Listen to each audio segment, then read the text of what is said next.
राज्य सरकार आपल्या मागण्यांकडे दुर्लक्ष करत असल्याचा आरोप करत उमेद अभियानाच्या अंतर्गत कार्यरत असलेल्या शेकडो महिलांनी रत्नागिरीत जोरदार आंदोलन केलं।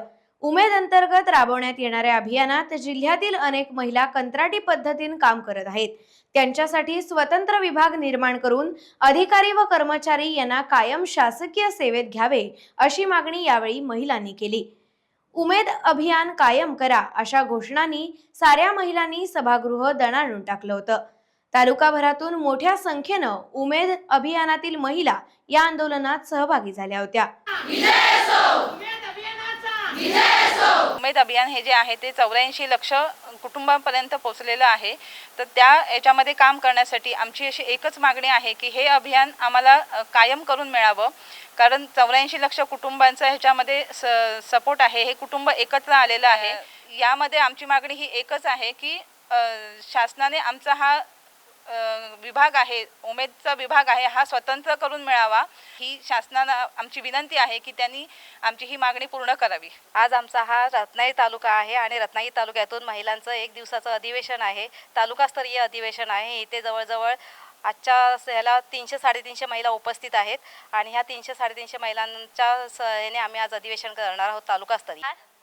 मी धनश्री आमरे, उमेद महाराष्ट्र राज्य कर्मचारी आणि केडर संघटनेचे एक सदस्य म्हणून आज आम्ही इथे तालुकास्तरीय अधिवेशन आणि एक दिवसीय मेळाव्यासाठी एकत्रित आलो आहे। जे आपण केडरला मानधन स्वरूपात जे काही पैसे देत आहोत ते खूप तुटपुंजा स्वरूपाचे आहेत। आमच्या 2 मागण्या प्रमुख आहेत। ग्रामविकास विभागाअंतर्गत आमचं उमेद डिपार्टमेंट जे आहे ते कायमस्वरूपी करावं आणि कार्यरत जे कर्मचारी आणि केडर आहेत त्यांना सुद्धा शासन सेवेत कायमस्वरूपी करून घेण्यात यावं, ह्या आमच्या 2 मागण्या आहेत। आणि जळगाव येथे 6 तारखेला आम्ही महाअधिवेशनासाठी जाणार आहोत। कंत्राटी अधिकारी व कर्मचारी म्हणून जे काम करत आहेत त्यांना कायमस्वरूपी सेवेमध्ये समाविष्ट करून घ्यावे अशी मागणी आम्ही करत आहोत।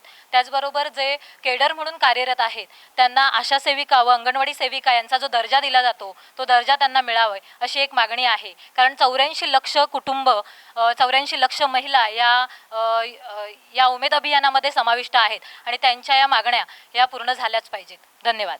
नमस्कार, माझं नाव रिया पवार। आज आम्ही पावस प्रभागामध्ये CRP म्हणून कार्यरत आहोत।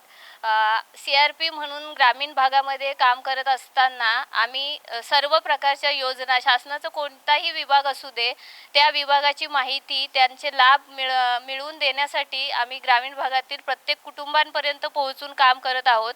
परंतु आम्हाला हे काम करत असताना थोडेसे मानधन आणि कोणत्याही प्रकारची भविष्यातली कायमस्वरूपी आम्ही काम करू शकतो असं किंवा आम्हाला मानधन हे कायमस्वरूपी मिळू शकतं याची कोणतीही शाश्वती नसल्याने आम्हाला संघटनेच्या माध्यमातून शासनाकडे आमच्या मागण्या मांडण्यासाठी आम्ही आज तालुकास्तरीय मेळाव्याला उपस्थित आहोत।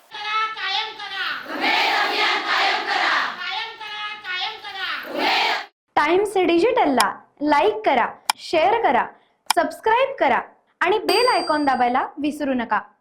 Times digital.